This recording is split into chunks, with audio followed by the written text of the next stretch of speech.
Good afternoon and welcome. On today's show, we have Dr. John Means, Associate Professor of Chemistry here at the University of Rio Grande. We'll be discussing Science Day and the chemistry program. Please stay tuned.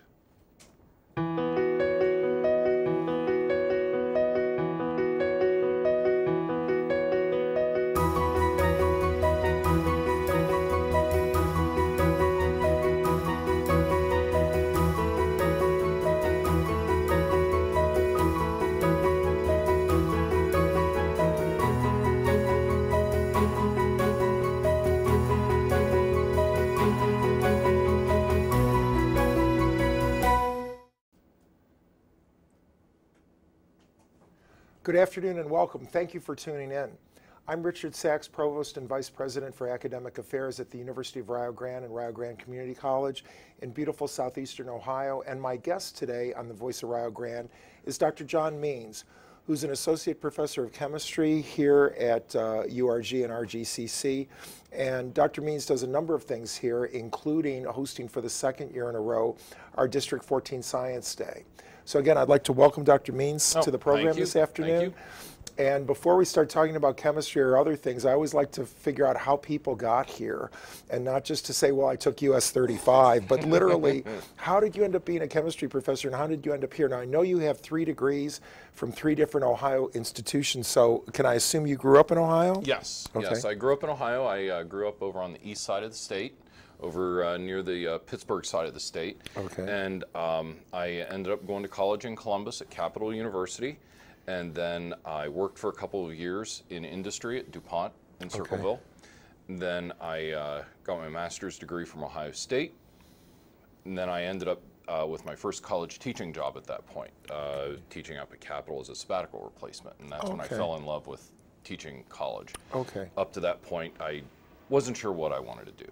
Okay. So after that, I knew that I wanted to teach college. So I went back and finished my did my PhD at Ohio University, and then I ended up here at Rio Grande. Right, and if I'm counting correctly, and I'd have to take off my fingers, my shoes and socks, I think 11 years now? 11 years? Yes, or, yeah, this is my 11th year here at Rio Grande. Okay, good. Let me ask you this question, because for me, and whenever I say this, people go, yeah, I can tell. I always say this was not a planned career for me.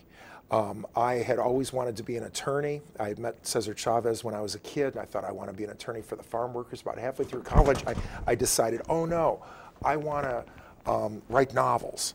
So the idea was to write novels, but again, coming from the family I did, my mom would have killed me. So I went to graduate school in English, and I thought, well, I'll try to write on the side. And then I started teaching, and at a young age, they said you should be department chair, and then suddenly I went off in mostly an administrative way. So this is not the profession I thought I would have.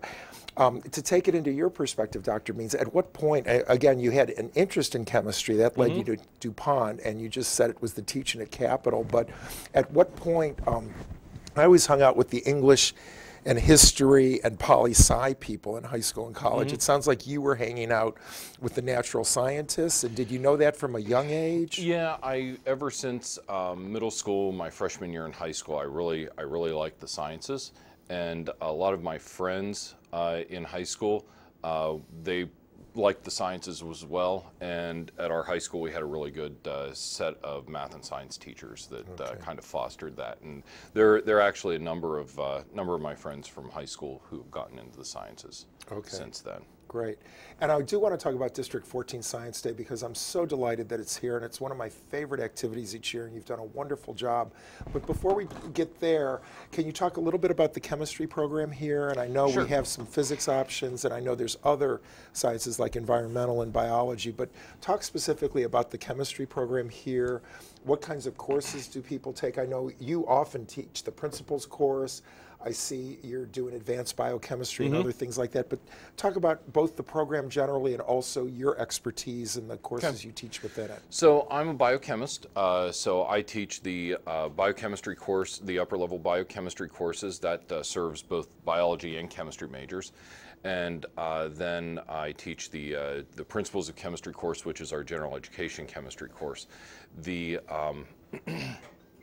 from the standpoint of the chemistry program as a whole, the classes that we offer are fairly traditional with respect to other chemistry programs. Student will take classes in organic chemistry, physical chemistry, inorganic chemistry, biochemistry, and analytical chemistry. But where our program differs is in the junior and senior years, we don't have labs that are connected directly to the classes. We have more holistic labs that give students an integrated feel for how chemistry works. They're doing projects that cross over the boundaries of the different areas of chemistry, and we're preparing them to start working more independently. And then during their senior year, the only lab work that they're required to do, aside from the analytical chemistry that's every other year, is just their senior research project. So they're required to do a full year senior research project. Okay, great.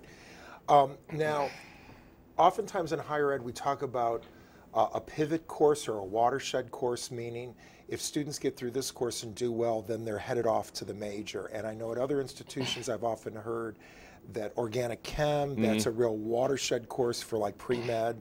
If you're going to go to medical school, you got to get an A in organic. Is that the case here, or are there other courses that if a student's thinking, well, I think I might major in chemistry, is there a course that they can take, and if they like it and do well in it, can you say, wow, you have some talent in this area? Usually general chemistry is served as that course for many of the students. We do get a number of students who come into Rio with a certain major in mind, or they're undeclared. And usually general chemistry is where a lot of these students are fostering their interest, and that's where we tend to pick up a number of the students that change their major to chemistry because they develop an interest or have an interest in it from general chemistry. And then on the other hand, students who come in thinking they want to get into chemistry, they might realize at that point, maybe this isn't what I like. And so general chemistry right off the bat, it seems to be the course that helps to lead students the way they end up wanting to go. Okay. And if I could ask you one classroom management question before we go on to talk about Science Day. I've visited so many classes, literally hundreds of classes over the years, to evaluate faculty and do other things. And as somebody who teaches in English and history and humanities, I'm really comfortable with the lecture format, with Socratic question and answering, doing small group work. But I've never had to teach a lab. I have watched labs, and I haven't watched one of yours yet, but I can even there see a difference between the professor who is just in the room and the professor who, you know, helps to look into the microscope and says, well, did you consider this, this, and that? And then suddenly the student's off thinking something differently and going from one workstation to another in a lab. Did they actually teach you that pedagogy at either Ohio State or Ohio U, or is that, are you just trying to model like the best science lab professors and then try to avoid what the bad ones did? That's pretty much it. They don't, in graduate school in the sciences, it doesn't matter if it's Ohio State or OU, wherever else, oftentimes they don't teach you that kind of stuff. They throw you into using you as a lab assistant or a teaching assistant, but they don't necessarily teach you how to conduct yourself in the lab or how to conduct your lab. So I find myself using my college professors as an example for that type of thing. Right. Well, and that aligns what I, in a very different area in English, did kind of the same thing. Because I remember the first time as a young faculty member, I was asked to write a teaching philosophy statement. And I thought, I'm not sure I even have one. But again, I was modeling the best professors and trying to avoid what the professors I thought weren't quite as good.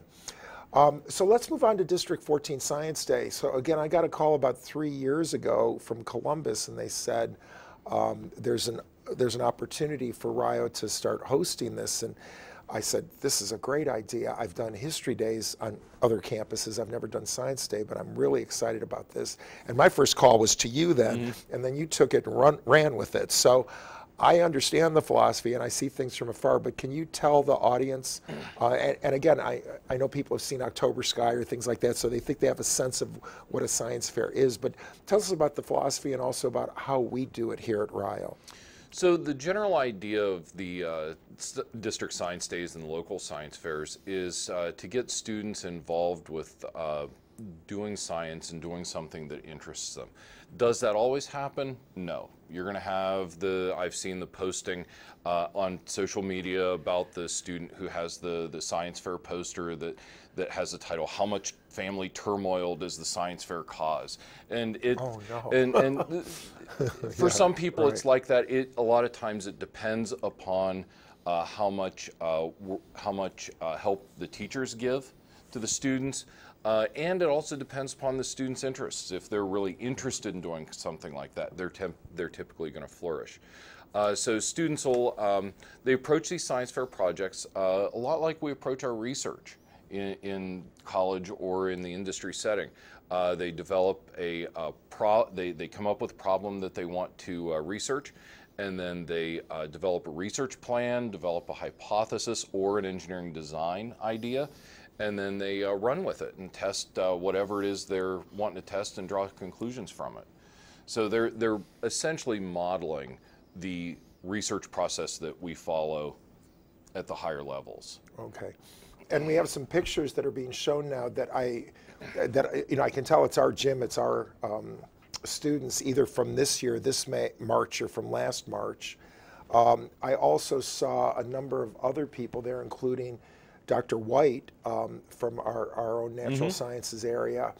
And I know you have about 40-some judges that you need, and these are all unpaid positions. These are all volunteers. Right. Yeah. The judging's all voluntary.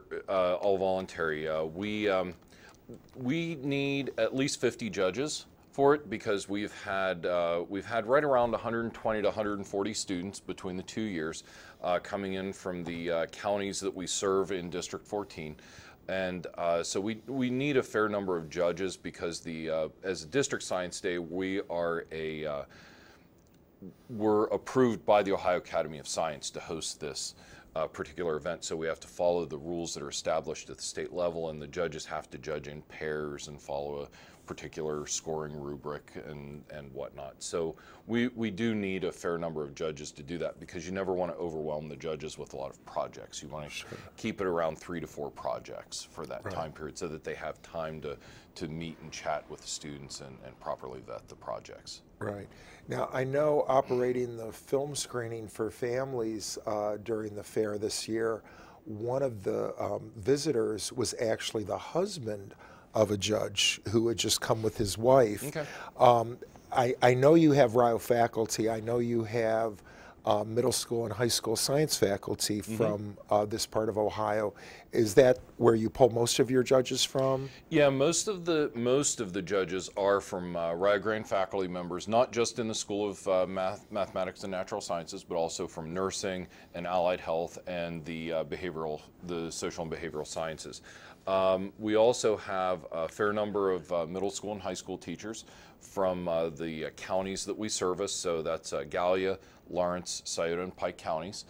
And then the remainder of the judges are typically people who've judged in science fairs in the past, and we've gotten their contact information. I go out to the Lawrence County and Scioto County science fairs and judge for those. So I make some contacts there and see who might be interested in judging here.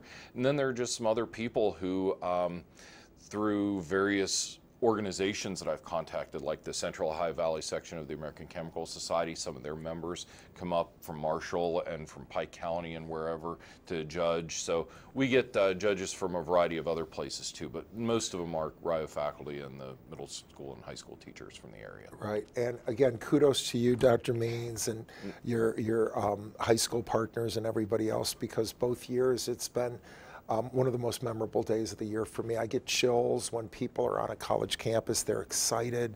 They're showing things, and I mean, it's you could see from some of those visuals, people are really excited about learning, and that's a wonderful thing. Yeah, when they get to District Science Day, they have they have gone through their local event, and they've taken feedback from that. And then Scioto County and Lawrence counties, like I mentioned, have county science fairs, which aren't required steps, but it typically helps those students to get additional feedback and additional practice presenting their projects. And so they've been able to refine their projects a little bit more. And then once they get to the district science day here, we get some of the best projects that students have to present, and it is pretty neat to see some of the projects that these students do and some of the things they get into. We've gotten a number of our science students, our science majors here at Rio, involved in judging as well. Great. And especially the upper level students, because they've gotten into the research thing, so they understand the process, they understand what to look for, and it really helps to open their eyes to what students are doing. And I've heard last year and this year, some of our students come back and say, man, that really makes me feel bad about about my time in middle school. I felt like I wasted my time. So it's really amazing to see some of the projects these students are bringing to the science fair. Right. Science well, Day. I think that's one of the things that electronic learning environments might have allowed us to do, even though I think there's a lot of pernicious things. As an English professor, it's so much easier to plagiarize now in an electronic environment. But I think one thing that I do see happening is really capable younger people now have access to higher order thinking in a way where it used to be they'd have to order like a high school textbook and wait for it to come. And now, you know, there's some horrible websites, but there's some wonderful websites where people can really learn. Yep. Yeah, and a number of the students get their ideas from various websites that have lists of possible science fair projects. And then there are the students who are really interested. They find a question that they're interested in looking into further, and they run with that with their science fair project. And it's really neat to see those types of projects that are truly original, and it was something they were interested in to begin with, and then ran with it. Right. I remember years ago meeting the person at Ford, if what he told me was true, when I was living in the Detroit area. He was the person who had created the, what do you call it with your wipers when they stop for a while and then go, intermittent wipers. And he said it started in the mid-'70s on a Ford model, and it was his idea from a science fair as a kid in the early '60s that we shouldn't just have 1 and 2 speeds and off. There should be some kind of intermittent cycle, and it was a science fair idea that 12 years later, with an automotive engineering degree at Ford, he then took that idea and ran with it, which is a wonderful thing.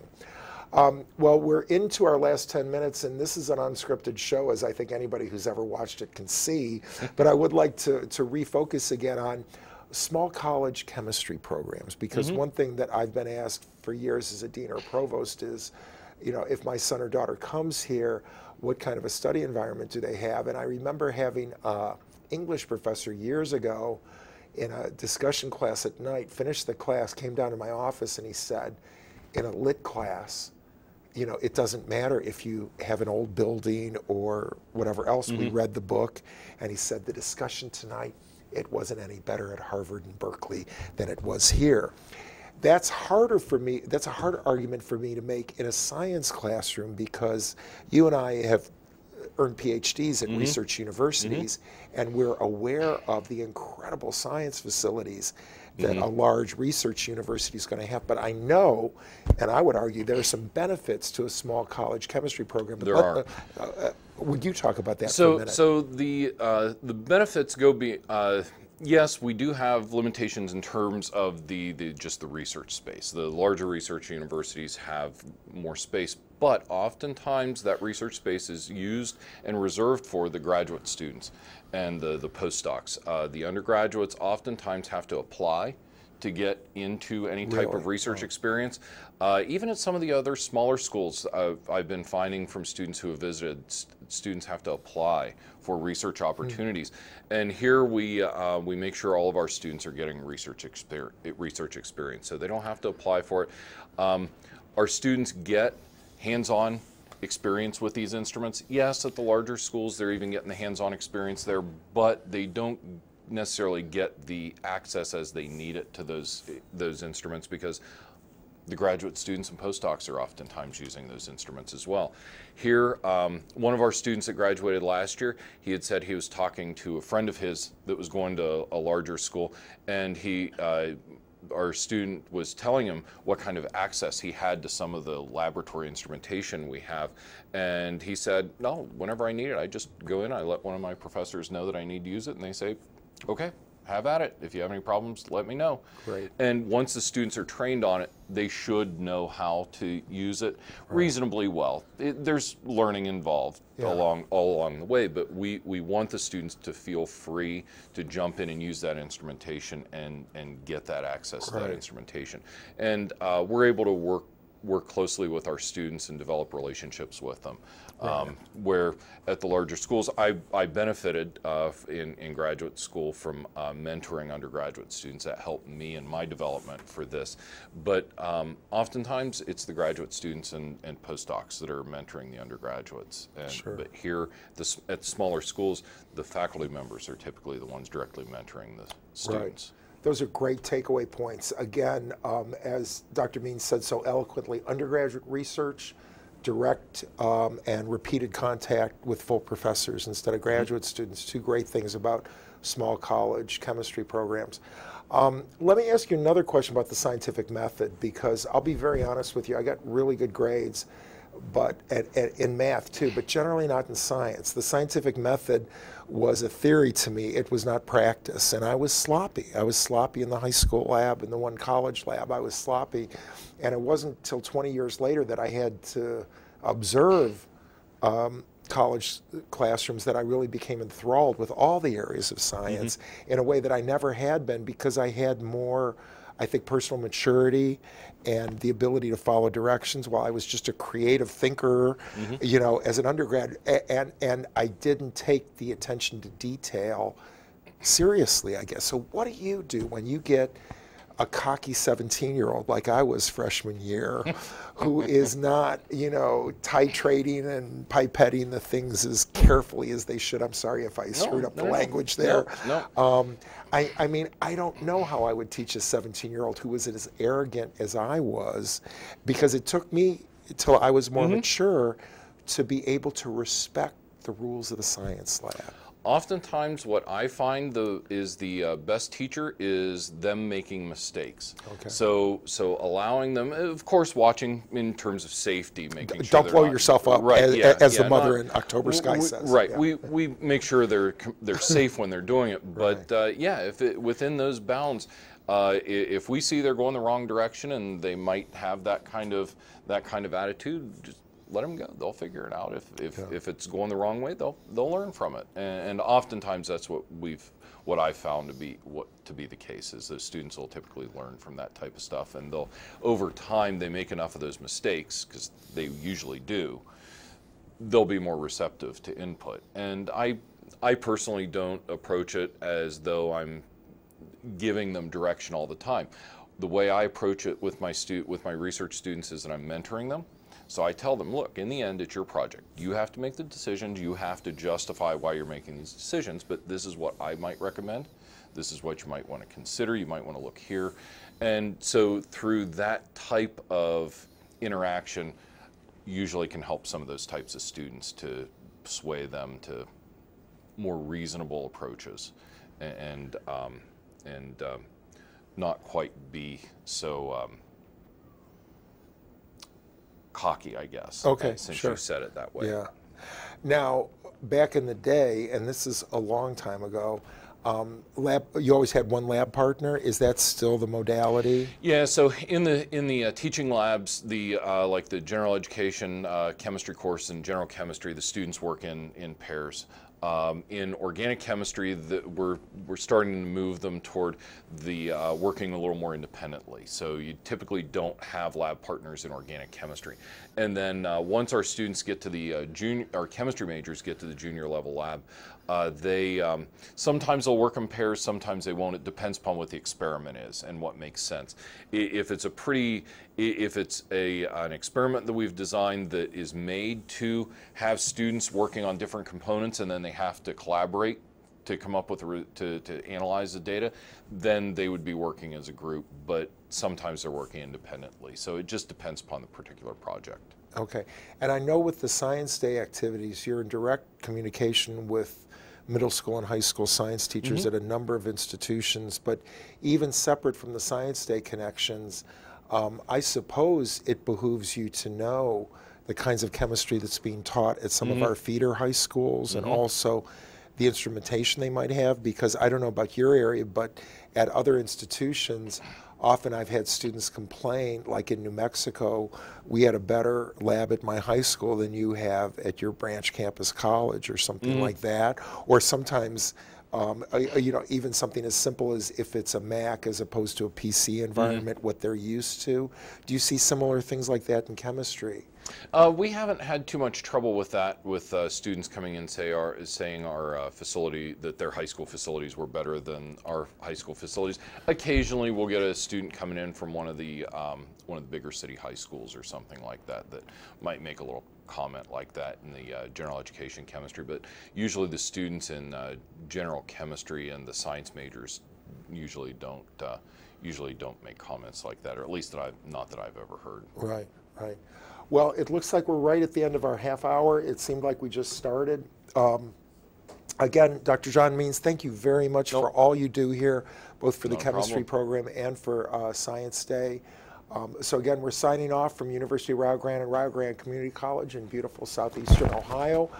Please come visit us soon. And I think we already have a date for Science Day next year. Is it the 25th or 23rd? 23rd. 23rd. Yes, it's Saturday, March 23rd. Yep. And that's 2019 in Line Center here. So again, thanks very much for watching, and thanks to Dr. Means for being my guest today. Nope, thank you.